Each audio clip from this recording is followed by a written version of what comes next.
Only from Gunani, we're not welcome. Tonight, we are gathered here on the slopes of the Rikwaha Mountain in a night of storytelling, a night of song, but a night when I suspect that the Maori wouldn't have been a man like that. But it is a night of Southbourne. It's like we're seeing each other in a positive way, seeing each other in a way that we don't often do in a faculty such as this. And so, even as the stories, I'm just going to find out. Even as the stories that Steve will tell tonight happen at the end of the career, they also tell us a little bit about how we are in relation to the stories that come. And for me, it's a special night tonight because we've just launched at the end of the Heritage Month. We launched a website on the UCT page, which is where people who have challenged that they have been excluded from the UCT story can tell their story. But more importantly, that those who watch the exclusion happening can also tell what they felt like. And so we're trying to build this tapestry of how we weave our stories together. And so tonight is a part of that. And tonight there'll be a launch of what I'm hoping eventually the faculty song that we can all sing. I feel like a school headmaster. At this stage, it's taking a long time to get the song sung and trying to be one of those things. But I thought it would be useful because Steve has curated this evening, essentially bringing the students, choir and orchestra together and some star tunes. I thought it would be useful to go and see what stories Steve has told in the past. And so I found a 2010 story, which was about the path to OCT, the 2010 piece that Steve wrote some time ago. And while he tells his own story about a particular moment in time, I want to just pick up some of those metaphors to speak about who we are as a faculty and why this kind of storytelling even is so important. He opens by saying it was a short distance, no more than 50 yards or so. I'm not sure how old he is that yards. Between the front door of our house and the entrance to the outpatient on the candles on. But it was a huge distance psychologically between Hopper and Bern. And for me, that just speaks to the idea that we're at once in short distances, but in long distances in the faculty such as ours. Sometimes the stories or the journeys we have to travel are just around the corner. And sometimes how we get around the corner is part of the long journeys that we have to take. And he refers to the fact that we traverse this path up and down, there and back, countless times over the 10 years that we worked with that zero hospital. It led us again and again. And for me, this is such an important part. It led us again and again back to a place of encounter, of learning, of coping with our inadequacies in the face of illness and distress, brought about by factors way beyond show. And so even as we try to craft this faculty that is socially accountable, that responds to the needs of our people, we're recognizing this toing and froing that we're often involved in. And tonight is one of those moments of moving towards. Because I think if we can, and I'm trusting Steve to deliver us good evenings, if we can have more things, then we're on the right track. But I want to maybe just close with the statement here of the different roles we occupy. And tonight again is, and I really want to honor the students tonight because I'm sure you have smelled the exams already. Here you are, telling us that there is this sense of balance of the different roles we occupy in our lives. And so the last part of this is the walk back was usually slower than the walk there. Ambling home after a long afternoon in our patients, or stumbling home in the middle of the night after a session in the operating theatre, pondering over that operation, knowing that one doesn't easily go back to either at the end. Stepping through the front door, trying to make the transition back into being a father or a partner, well, I suspect a student after an exam on this occasion, or before an exam, while the drama of the patient situation you played itself in my mind. And to conclude with the statement about shifting between the different roles that we occupy as a faculty, as people, because we're constantly in the space of moving. And so in this place that the first people's hall, is place of the stars, we recognize the extent to which stars shine upon us and keep informing us about new ways of being and new ways of coming. And so to celebrate, Steve, thank you very much for your 18 tonight. We're open to all my different requests that would come up saying, thank you for this.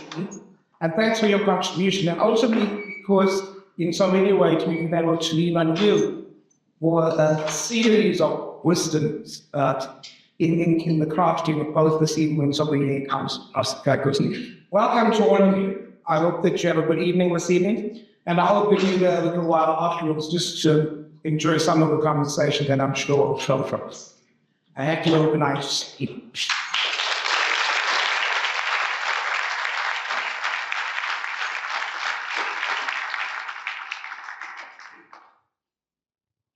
Sun or nine, no. Yan Twingele, Wally, Warwick, Vessel.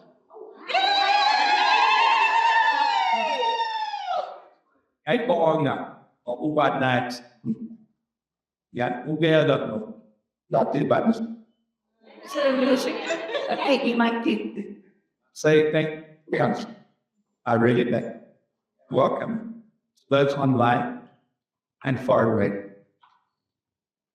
In Road Missouri, a traditional healer interacts with the patient quite a different way to our medical ritual. He doesn't ask any questions, but he rather makes frequent, short, declarative statements about the patient based on what he sees and knows already about the patient. And he punctuates his speech with the command, woman, that's a command, right? Agree. To which the appropriate response is, we agree. Right. So, depending on the enthusiasm with which the patient and their family members they respond to this part, you can work out whether he's getting close. Probably he's getting quite cold, at least. I think it says something about the way that the politics in KwaZulu-Natal aren't just okay. So, let me try this on you. Yeah? You have come here this evening to sing Umay.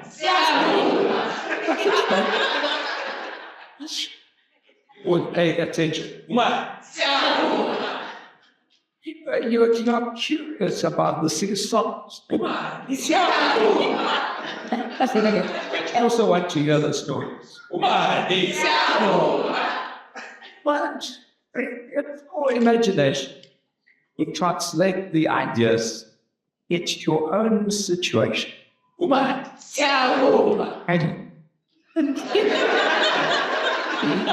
you hear? What you hear is a faculty song. This faculty is changing. What? I think.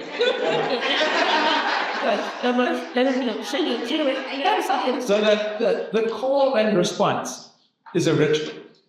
It's actually a musical form that's often carried into song. So that's just the first one, just to get your voice warmed up.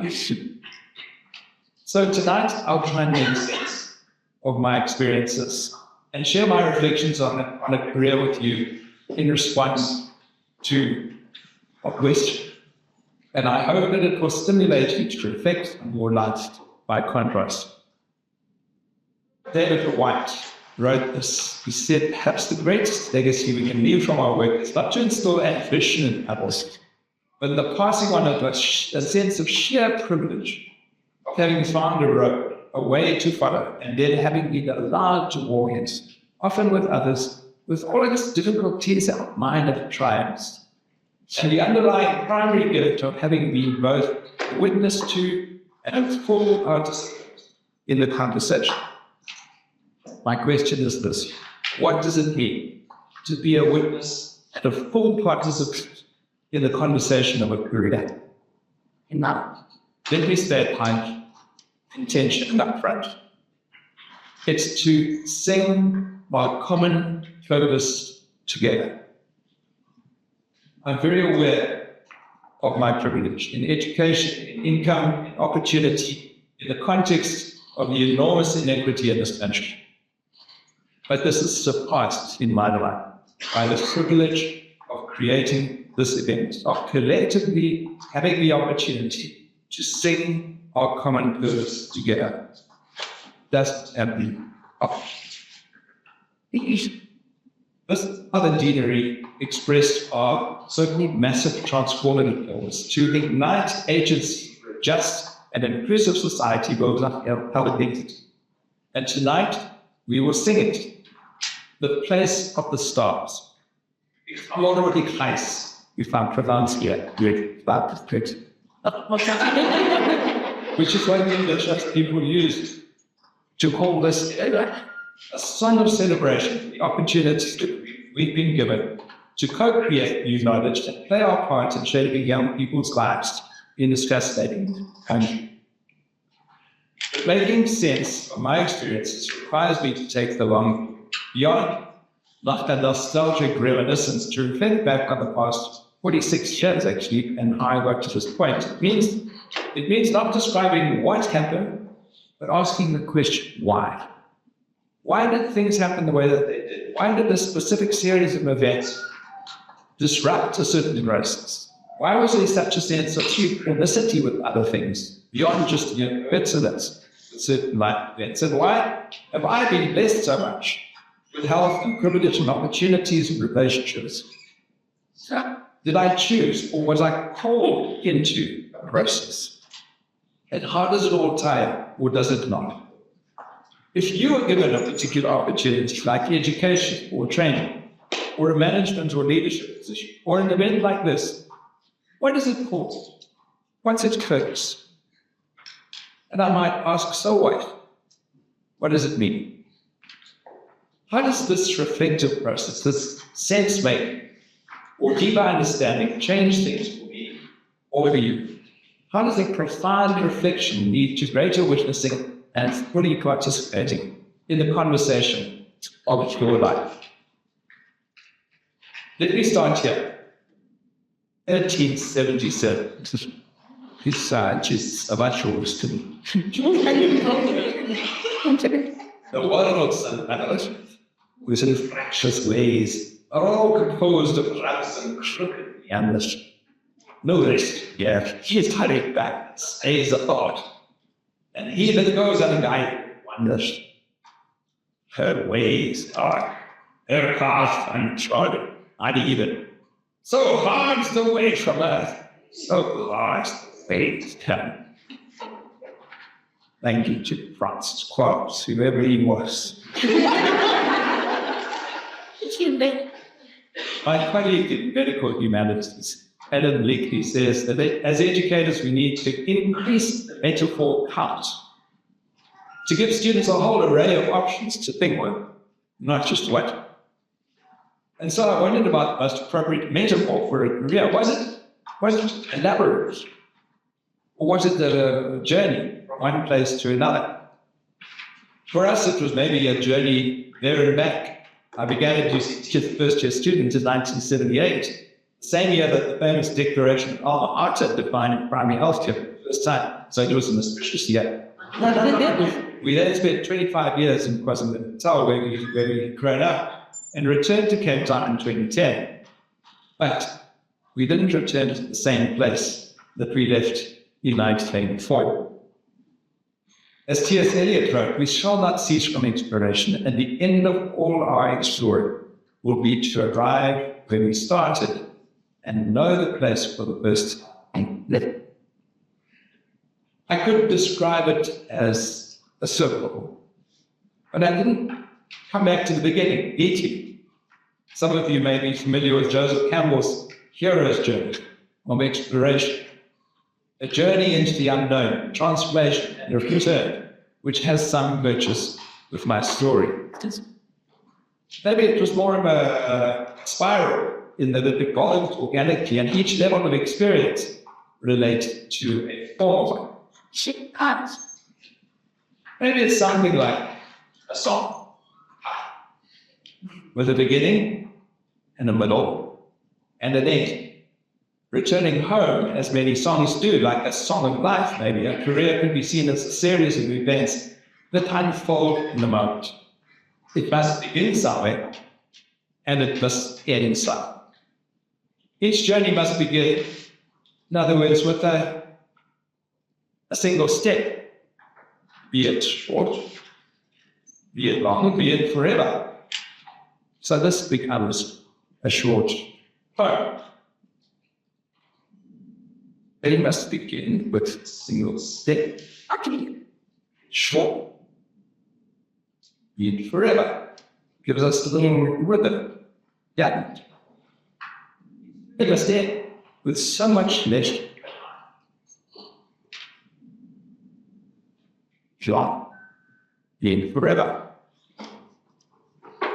So this is actually from a school play created by David Patrick and Nicholas Evansworth, called Journey to the Room. And if that's much of a melody, as David added, goes like this. Each journey must begin with a single step. Be it short, be it long, be it forever. Each journey must end with so much left behind. Be it short, be it long, be it forever. Thank you. I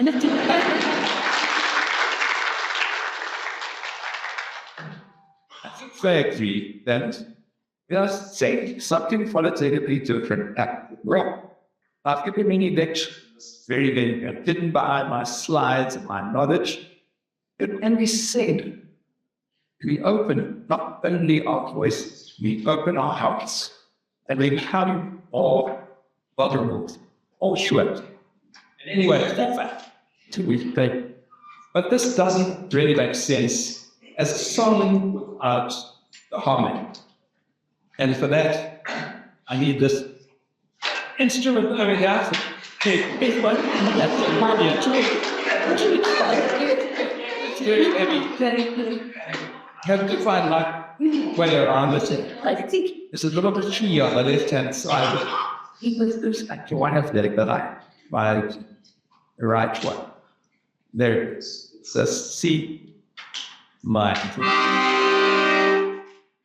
So that gives us the harmony, right?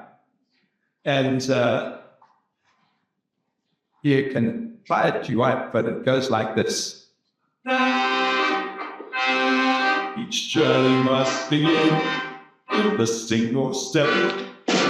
Be it short, be it long, be it forever. Journey must end with so much less. Be it short, be it long, be it forever. That's a good start. Start some instructions. After the first rep, you have to link your right arm. Honestly, to the side. So that's without thinking it or whatever. As it's for. Okay, so let's try this once again from the top. Each journey must begin with a single step. me.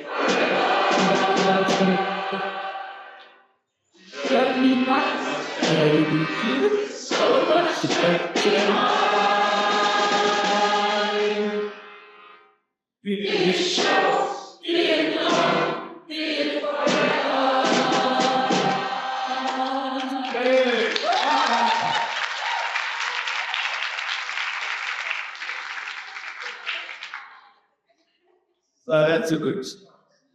I should say, that boy. There you go.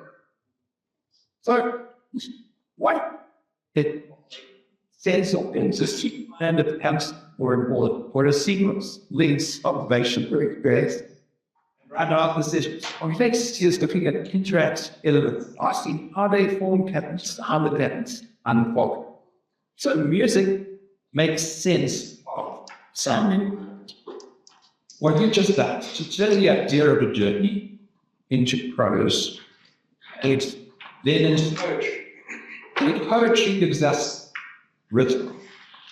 And then we sang it rhythmically and finally added harmony to make a song. It's a sense-making process.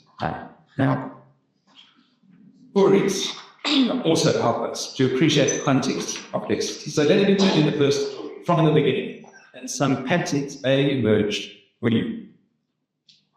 In second year, the section as a medical student in this very same building, 1979, with Leslie, Janet, who else, 79, second year, Andrew.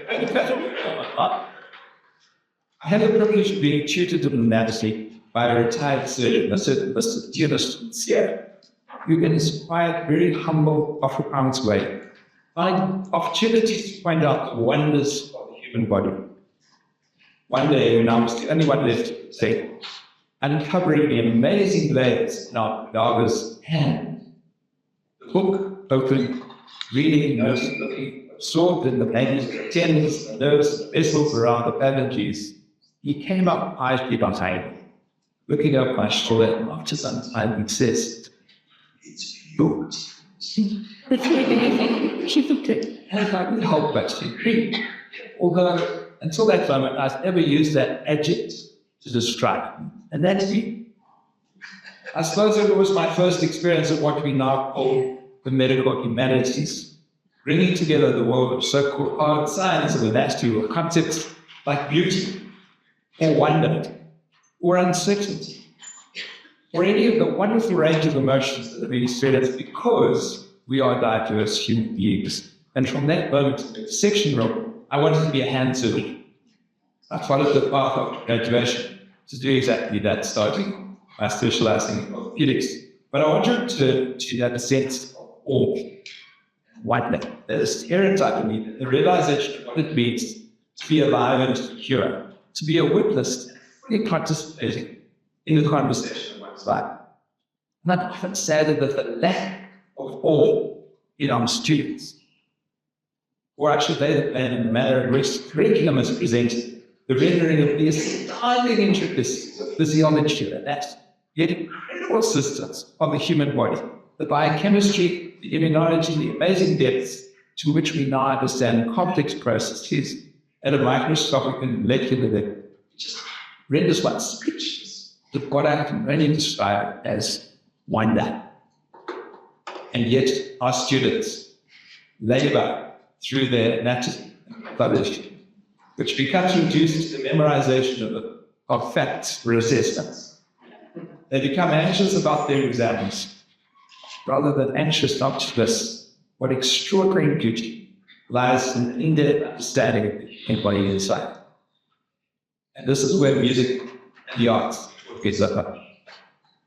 In our Hubert, Professor of Biochemistry took me under his wing when I took a year out of it after third year, and introduced me to the excitement of science, reaching for the truth through research, being at the cutting edge of global knowledge.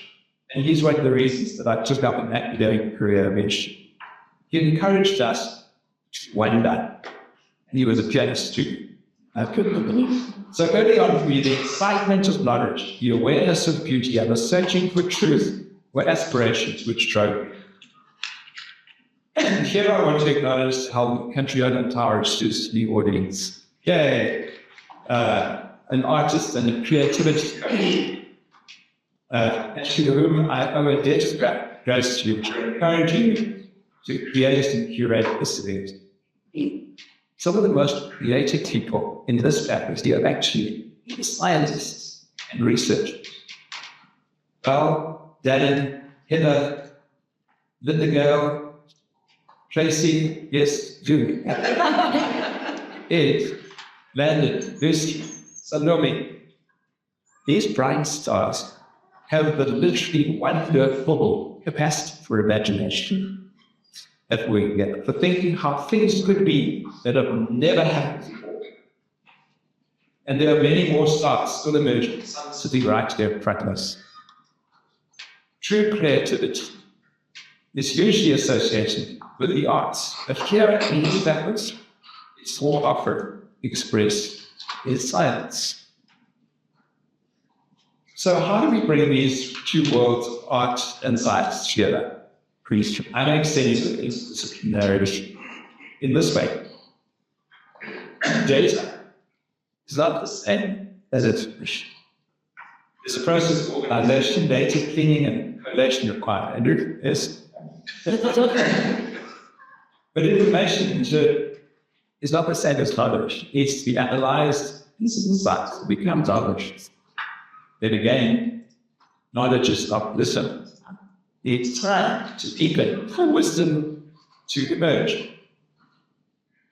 And wisdom lies always the truth.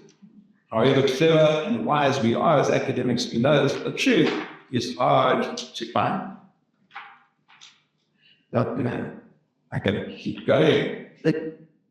It's not beauty, although truth can be beautiful. Even mathematicians admit this and that. It seems objective, whereas beauty is subjective. It exists in an eye of the beholder, as the say shows. Finally, you'll agree that beauty is not and stuff there. And love is not music because music is the best. Thank this, I need to thank the Brexit. For those of you who don't know, easy it is in the like 70s. And to sing this, just an old English tune. All around my hat, I will wear every ribbon. But you know that is all the time. So still I spend, I need a swag. So, thanks. So just like this. Data is not information, info is not knowledge. Knowledge is not wisdom, and wisdom is not truth. Truth is not beauty, and beauty is not the thought. Love is not music, but music is right. It's not an information, it's not knowledge is not yours, that is what I miss when you're true. It's not yours, it's not yours.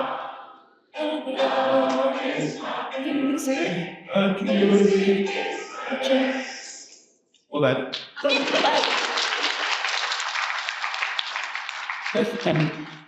Our practice that we praise English, it's first rugby. In here, we use things translated to life. So ideas, theoretical, creative counts. Actually, a lot of my best ideas, creativity, yes, coming into classical. These two old buddies. Now, it's actually in the first 15 or 20 minutes of the ride. And before I get tired. And then cycling gives you a sense of freedom, rather like singing in the shop. You can take it apart, you have a sense of agency. But it never be what carries to crossroads or a decision point, at a T-junction in the road, when you have to make this bend or right, retrospect, things are to determine your eventual destination. And so it is with careers.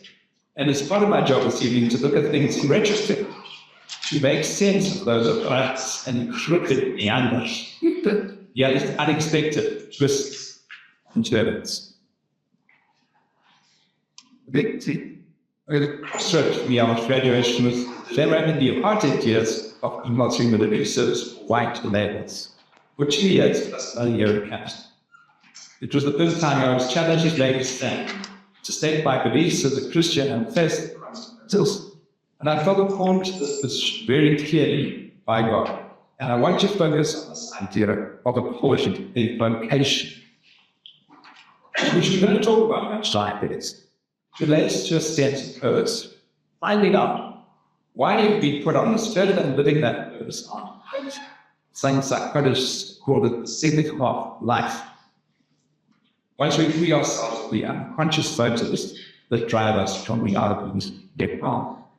While I was doing my internship at Court Hospital in Durban at the height of apartheid in 1985, I was conscripted to military service. Fortunately, the year before, the government had enacted a law that allowed for conscientious objection on religious grounds. So I made a statement to the nation based on universal pacifism, traveled out to with my father and other rejected religious zeal, to base the so-called Board for Religious Objection, whose proclaimed task it was to determine my conscience. I thought only God could do that, but they didn't reckon they could. So after a successful argument, in which they insisted that I separate my political beliefs from my religious ones, which I refused to, they eventually granted me the category 3 status, which provided for 6 years of non-military service. I got married at the end of my final year, almost 20 years ago, so my mom was suffering by Janet, who's been through the ups and downs of me ever since. And I want to publicly acknowledge that dedication to animal values.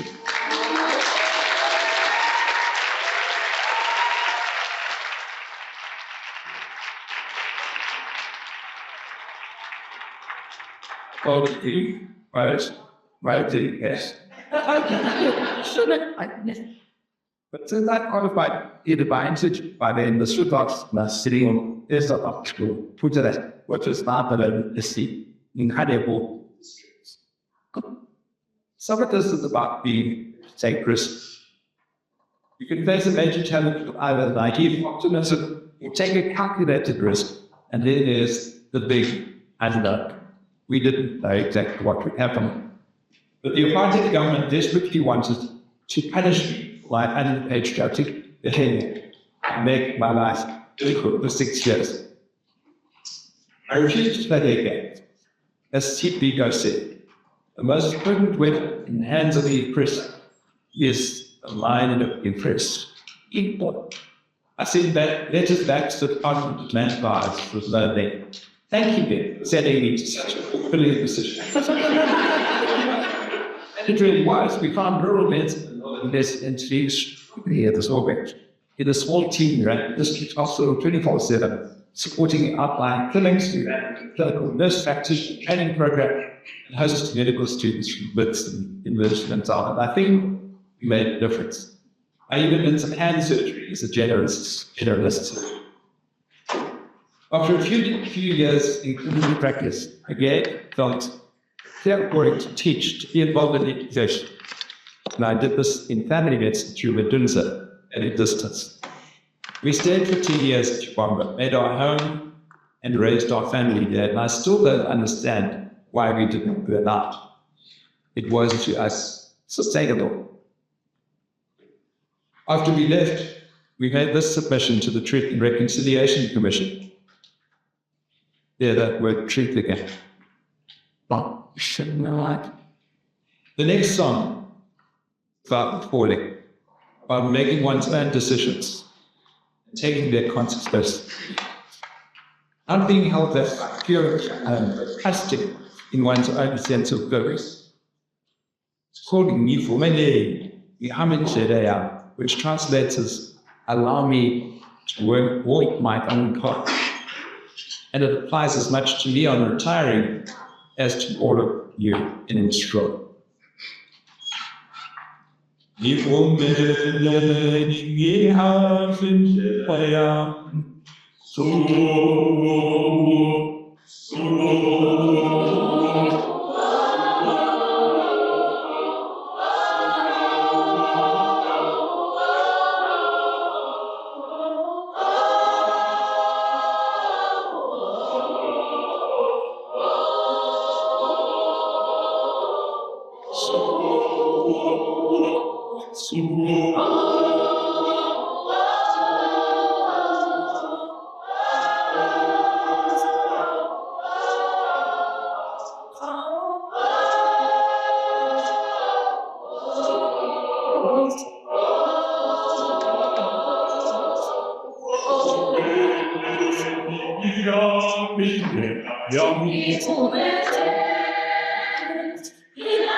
The book with also okay. For almost 2 years, I was a community doctor, devoting my time to clinic visits, immediately projects outside of Western, which by agreement was run by my other 5 colleagues in during the weekdays. And that's how it's 180 hours, run basically 24 hours, 7 days a week, with 6 doctors, one of them assigned full-time to community-based services. It's the equivalent of every doctor in the health service spending 1 whole day a week outside of their health facility. Imagine that. What we did. It was our routine, and it was sustainable. Because it meant that the people with problems were being seen in their homes and local clinics and not coming to the hospital when necessary. We called it primary healthcare. And as a young doctor, it seemed normal to regard the population of the whole health world as our responsibility rather than just the patients who made it up marched to the hospital top. So by contrast, the way that precious resources are squandered on health issues that could have been prevented through simple interventions at home and community levels still strikes me as extraordinarily wasteful. So rather than a career in hand surgery, I took the idea of rural health into academia. And a small group of us started RUDAS at the Rural Doctors Association of South Africa in 1996. I started some small research projects and published them, but only in my 40s did I start a PhD in education. Looking back, I noted with some surprise that I've been involved in 12 initiatives within and outside the university. People call them startups nowadays. Apart from my PhD were my individual efforts. They were all the outcome of collaborations, and you may find yourself linked to one of these. All except the first 3 are still going. I offer my story about the transformative power of service, turning obligation into opportunity, compulsory service into a fulfilling career as a sense-making perspective. You could call it resilience, but it's actually about something much more collective, like food. I became what I have become because of others, including many of you in this audience. My worldview and perspective was molded in KwaZulu-Natal, not so much by abstract theoretical ideas like Marxism or even Christian compassion, but by the humbling experience of living amongst materially poor people who were socially inclusive and extraordinarily resilient, and interacting with them at their moments of crisis in the hospital. In reflection, I wondered if something of what we experienced was vicarious resilience. Who was I to complain about my lot when our patients bore such unmitigated suffering with such... They taught me, whilst I was a busy district hospital medical officer, about mutual respect. Okoko, aspuntisa, strongipana she. Nezindaba zabantu ezahlukene. The diverse ways of people and the respect that needs to go with that. I learned about being part of a team, valuing each member, and being included and welcomed in a traditional rural Zulu community that was very different in worldview from the one I had grown up with during the project.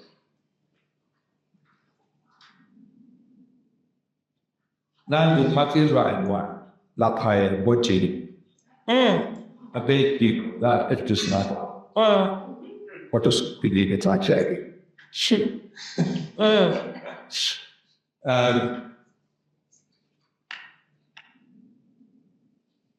That's the issue we are. Nesano, dipende muni Matilda. Dipende it.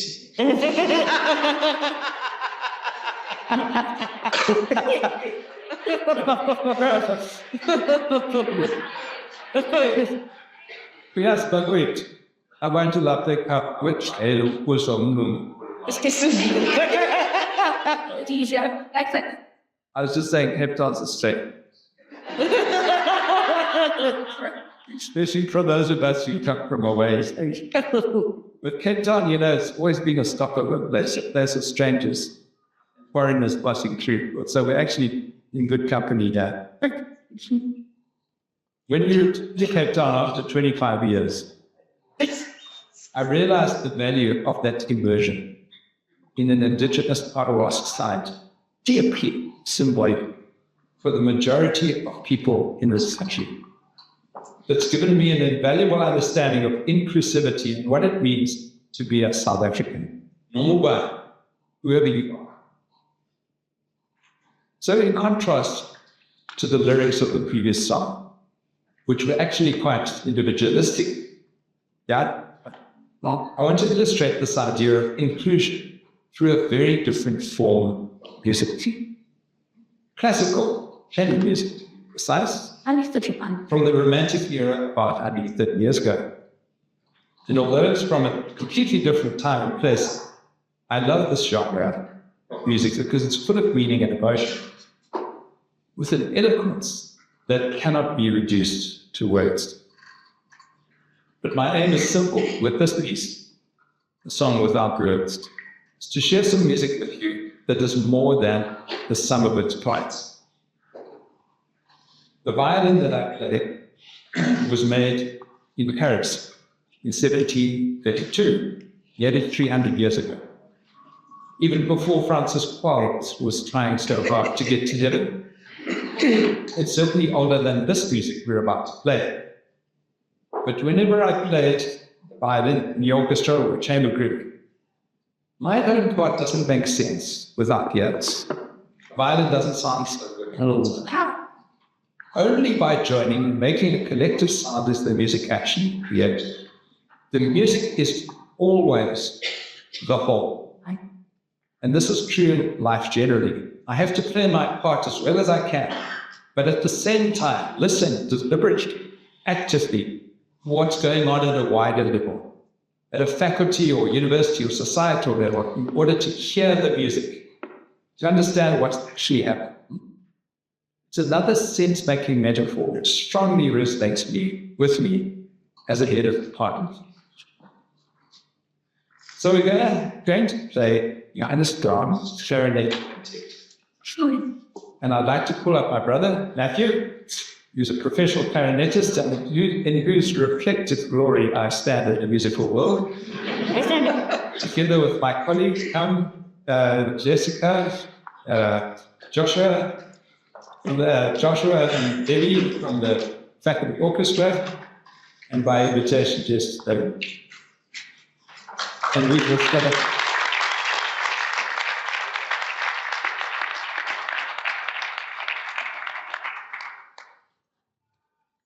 We will play the first movement of the clarinet quintet.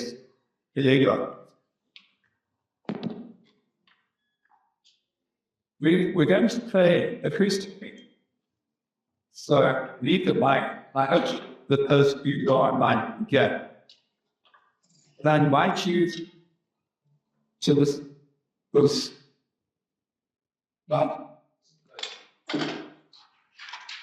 your eyes. Listen to how the parts interact. Initially, the opening phrases are the strings set for the clarinet, which soars up. But soon comes one of the voices of the local which respond to each other in conversation, with several lyrical keys, sounding contentious sections that I think are very eloquent, even though there are no words. See if you can imagine that conversation, what the parts are saying in the different phases, emotions that are elicited. But listen particularly to how it ends. After the third time that the strings repeat the same opening phrases, but the clarinet, instead of soaring up and away, closes the workbox. Quietly, respectfully, within.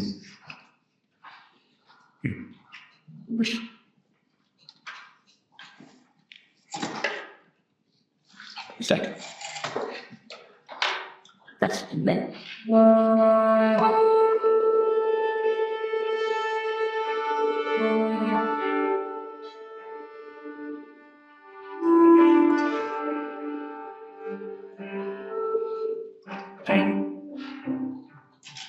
Bye.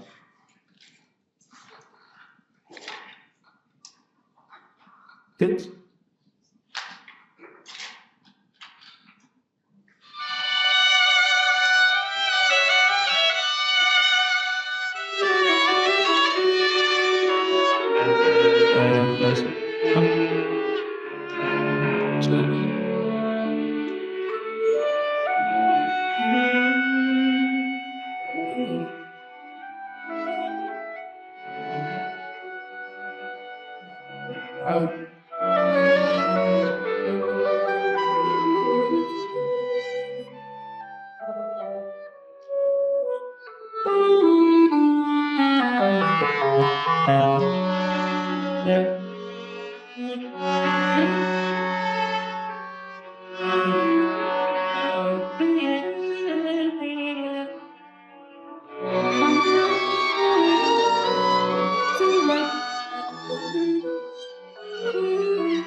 See.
Come on.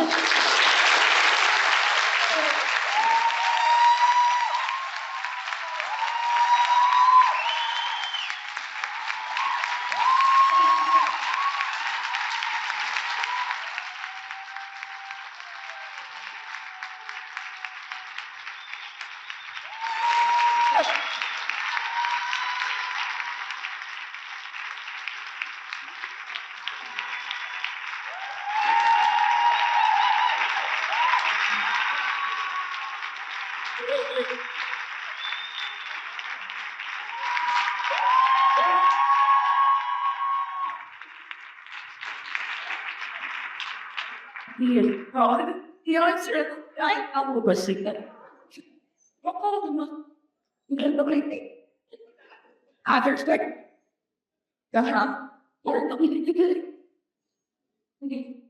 Don't hear your place where and like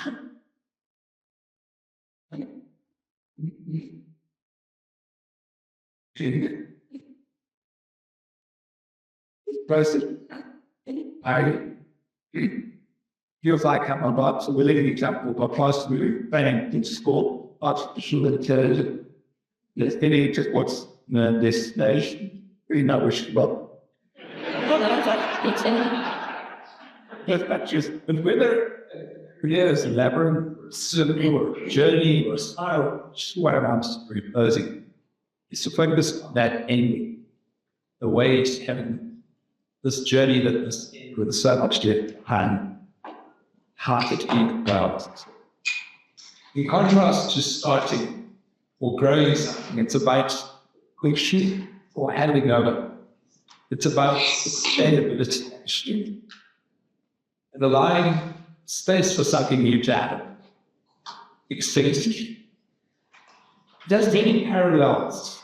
If you want, for example, inserting, then are you ensuring hemostasis or in an operation on the hand in opposing the tendons or the nerves or closing the skin just the right amount of tension? Not too much, not too good. Just as important in starting the operation in the first place. Closing the wounds, meticulous, and avoiding infection allows the healing to occur in the best way possible without persistent snags or stability. It allows for the patient, in this case, to resume their function, to play their music, creating the products of their work to an extent far beyond what the surgeon may have related. So let's bridge therefore to take from clinical practice. And I'm not just talking about ending a career loss, even life. Because I learned from my palliative care colleagues who get up every morning and help people to end their lives as dignified, pain-free, and reverential as possible. They teach us all that life is a precious thing in the face of inevitable death. It is a wondrous thing. Especially when we're young, we take health for granted. We take the fact that we'll wake up tomorrow with energy restored, granted. But facing death, or even a period of ill health, teaches us how precious few years we are given actually are. And here I want to acknowledge and give thanks to the Almighty God, the one who made the heavens and the earth, and made all of us in this room, and gave each one of us a purpose, which caused us to understand and feel. And so, finally, like to end together, inclusively, reverentially, with the faculty song proposed by my colleague Marc Hendricks from Pediatric Oncology, who will lead it tonight as the first ever live performance accompanied by the faculty choir and orchestra. So I invite you, colleagues, come up. There's not a lot of space to practice. Thanks a little while. Please, orchestra. Still, what is it? You can find the words of the song underneath this desk, but I encourage you to pray in the chorus, once you clear it once, twice. Comment out, say, yes, listen, both about checking like a quick time. I think it's here. Let's make sure we're just send out of these yeah,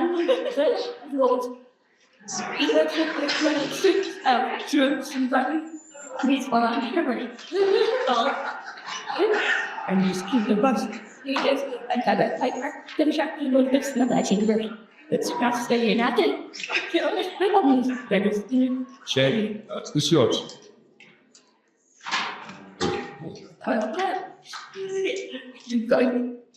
Shall we have? The daughters is you think. Did you speak what? What's it? Just It's about to eat his things. You never get. that then has a sound. Yeah, that's what. Take it. Shit. Sorry. And still up. Like, Must have wait. $10. So, Yeah. so you're like, anyone, this action, the importance of paying with something. There's a mistake is off the language. No word is fit. I mean, I think. No, it's you. Yeah, so that was very his eyes. Good. Yeah.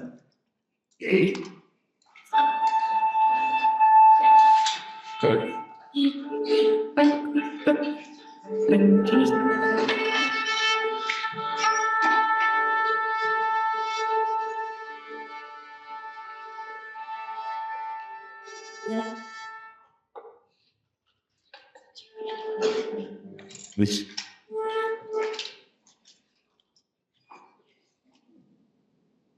Like it. we have flowers in well. Yeah. I've been reading. He's Sort of jabbing it. Wow. Up, down. Yep. And sing on his sing on his and sing on his sing on his sing on his see what you do and what good to will want and so and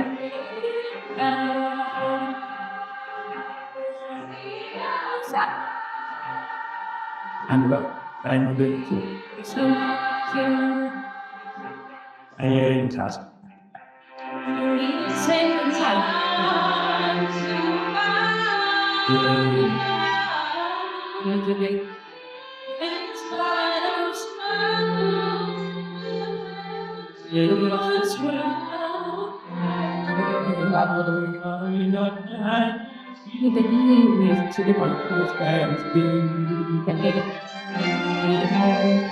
I was like from house and it's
Teach.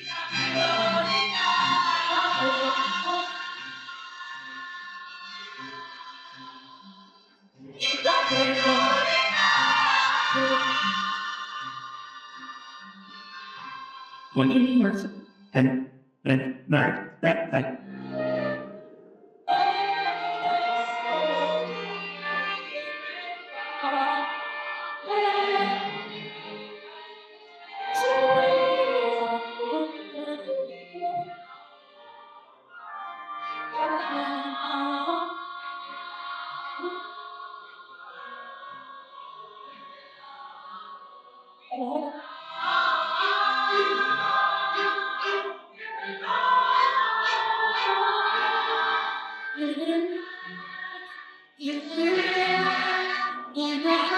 that.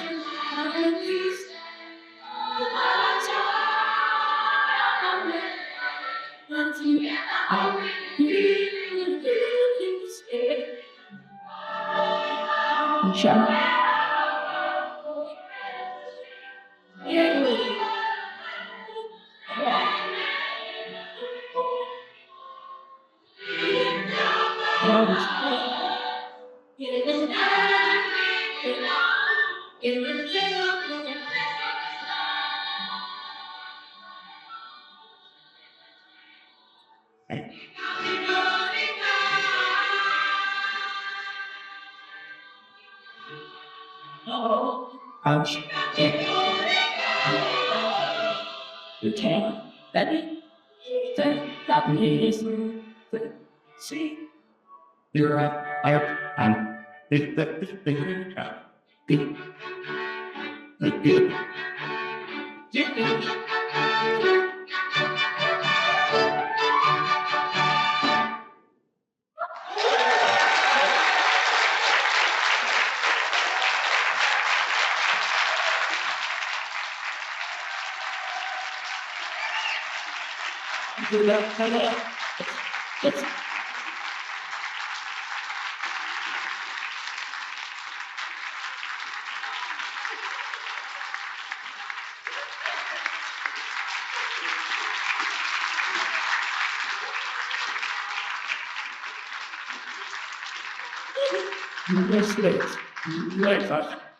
It's okay.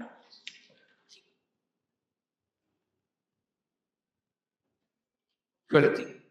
What gets by quality. Stood in the microphone.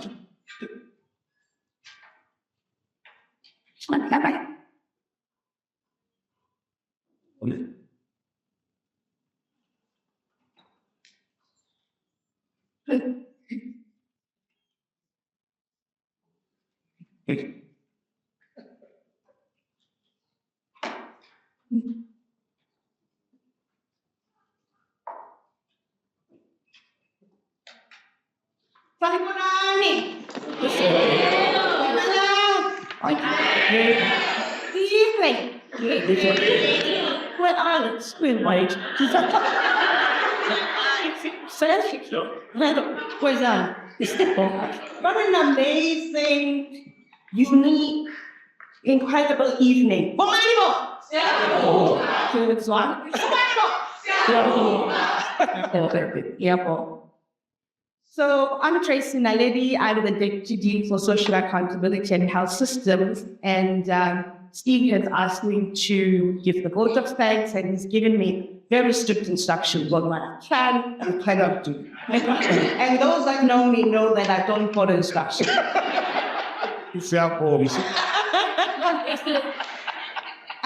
So on behalf of Steve, I'd like to thank Paul Rousseau, Marlon Phillips, who really have made this possible with the sound and ICT and everything. So thank you very much, Paul and Marlon. Linda Rhoda, Tembagazi Sonwabe, and Rebecca Crowe, who did the comms and the marketing for the event.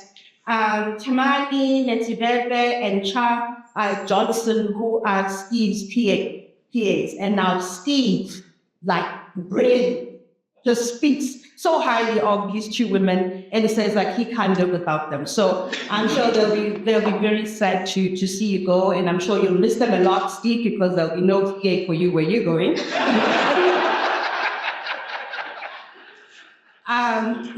His colleagues from primary health care, from the Department of Family, Community and Emergency Care, the Faculty Orchestra, the choir, Marc Hendricks, Zabelo Kumalo, Joshua Lewis, Matthew Reid, Gabby Fanzel, Jessica Bay, Agin Bashayi, Zandaba.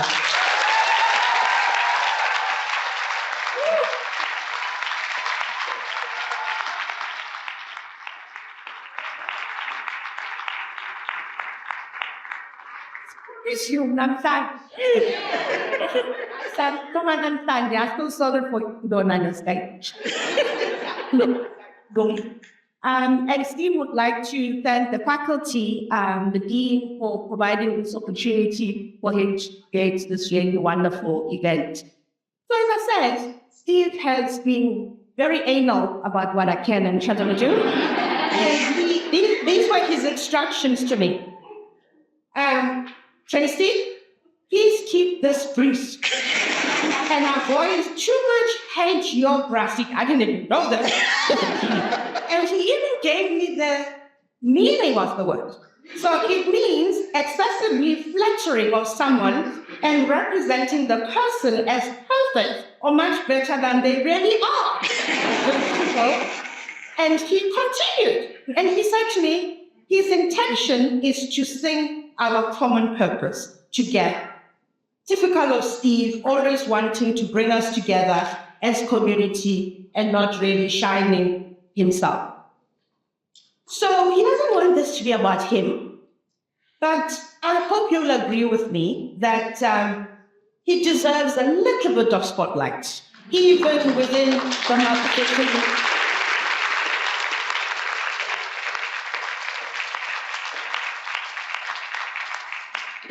So I called on a few friends. And, because it's important that we have multiple voices to share on Steve's and reflect on Steve's community and what he has meant to people. And I think Steve's story can be told from multiple perspectives. He's a husband, he's a father, he's a grandfather, a professor, a mentor, a leader, and even, dare I say, a 4x4 graduate. You might ask, what is that? So, according to Elmer DeFries, Steve coined this term of the 4x4 graduate, which is a graduate that is adaptable to any terrain, rural or urban, local or global. So we all agree.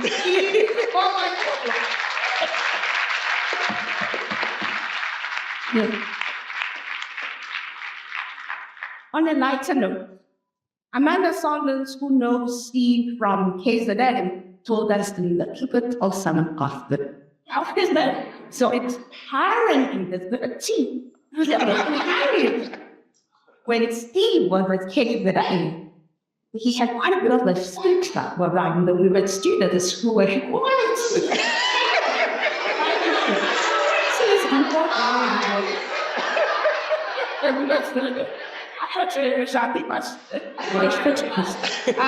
But apparently Steve was quite oblivious to all of the things. But we know that those eyes of Steve's have seen so much.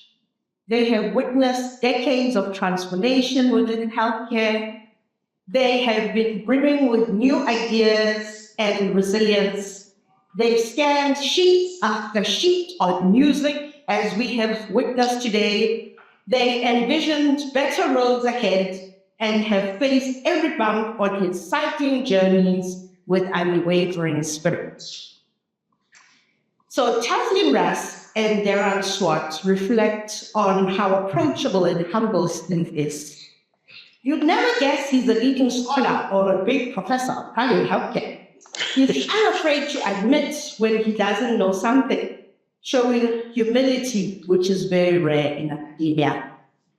Taslim also recalls a seminar in Bergen where Steve laughed, as you've seen in the pictures. Steve knows how to laugh. Laughed very unabashedly at the video that one of the other professors were taking very seriously. But Steve was apparently on the floor, him and Taslim, typical South Africans, laughing when other people were very serious. And as we know, our Steve, very serious about his work, about his community, but never about himself.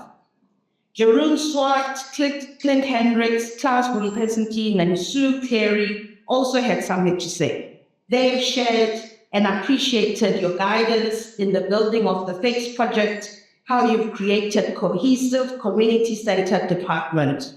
You referred to palliative care. Renee Cross and all the colleagues at IPCMT wanted you to know just how much they appreciated you, Steve.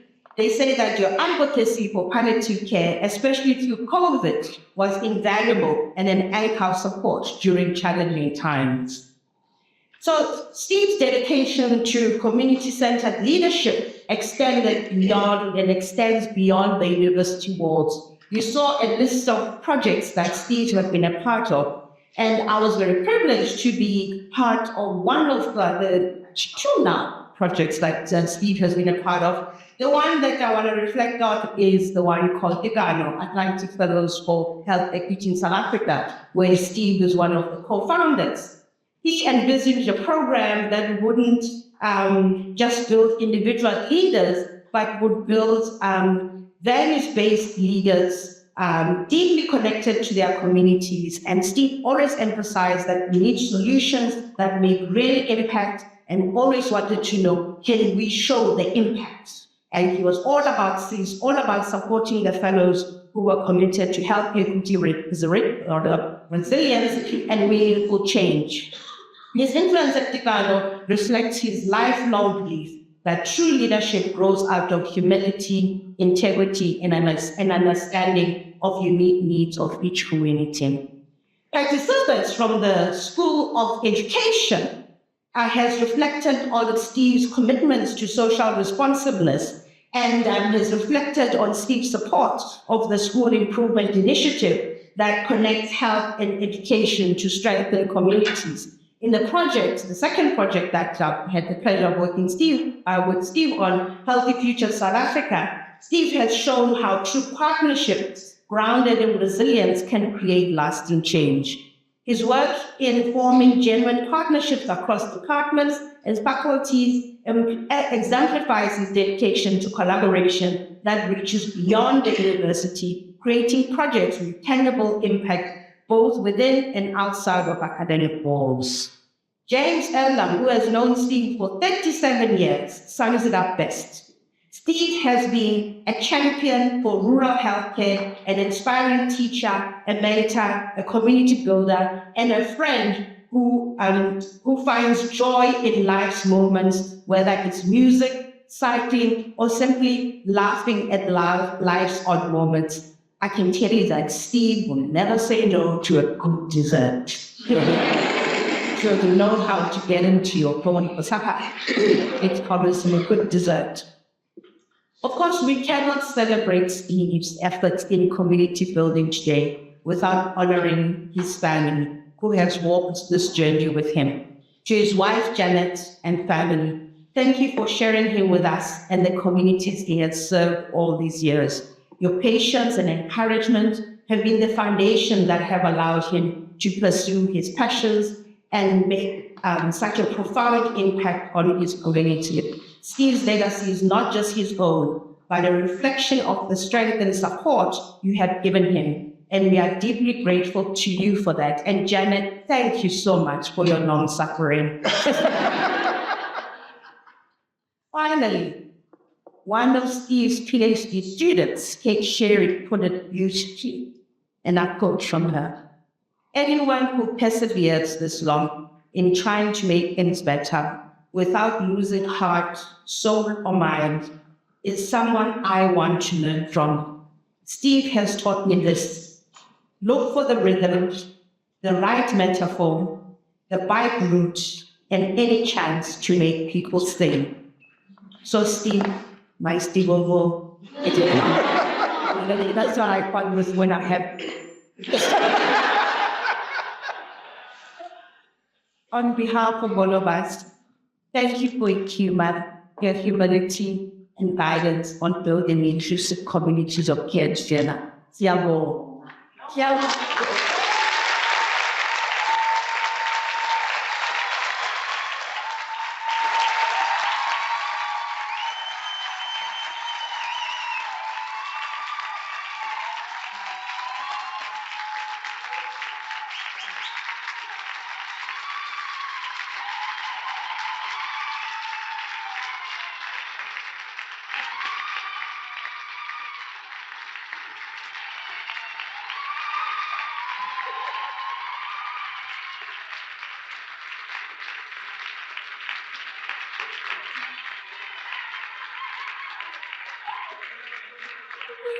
You guys right as it's true.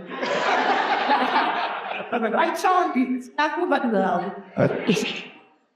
Thank you, everybody. That's for a few final comments. Please have a look at the sheet with the song. At the back of it, there's a QR code. And Steve would really appreciate your feedback if you are willing on the event today. So please take time to provide feedback to Steve. You'll agree that this has been quite a unique event, and I think we'd like to hear your views. Please do join us outside for some refreshments in the foyer and further conversation with Steve and others in the room. And last but not least, the choir will be leading us out with the final song called Kata. And so, I see it. So, it talks about taking a journey. So, I hand over to Isabella to take it up, take it over, sister. Thank you very much. It's such a, I thought it was a shit. Kita mana?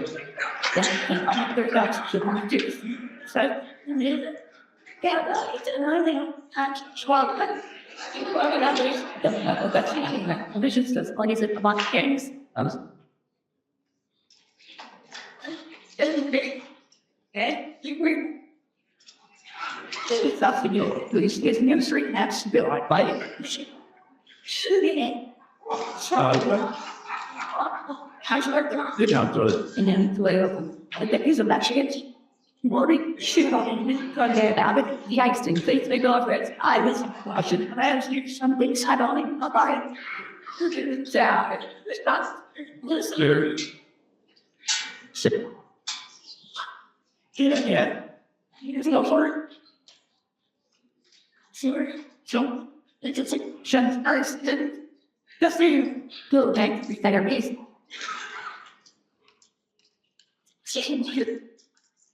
Yeah, all the day of my God, you sing wrong, oh, yeah. Oh, say, I don't feel, apoyate la cona, su che monte, no siga, polisa, titiva, ya tutungela. I need to nada de bongo, ave bongo, oh, diabona, umanibo, yeah, umanibo. Protecting, result of that, will tell me now. Protecting, I need one, yeah, umanibo.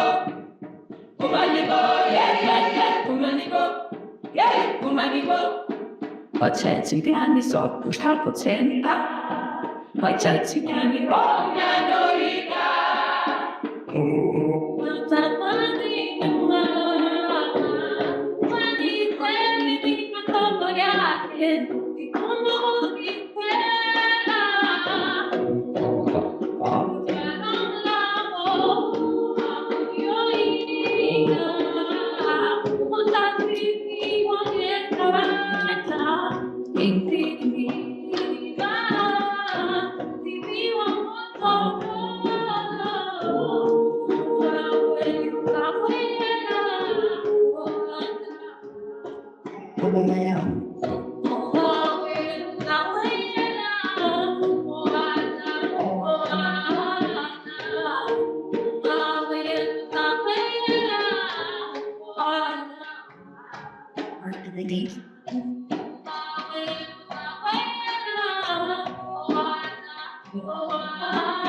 I see.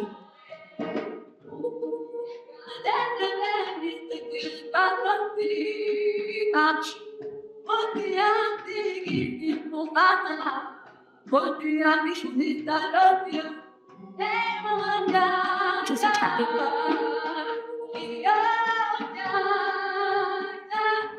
Yeah, God's in the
Citra.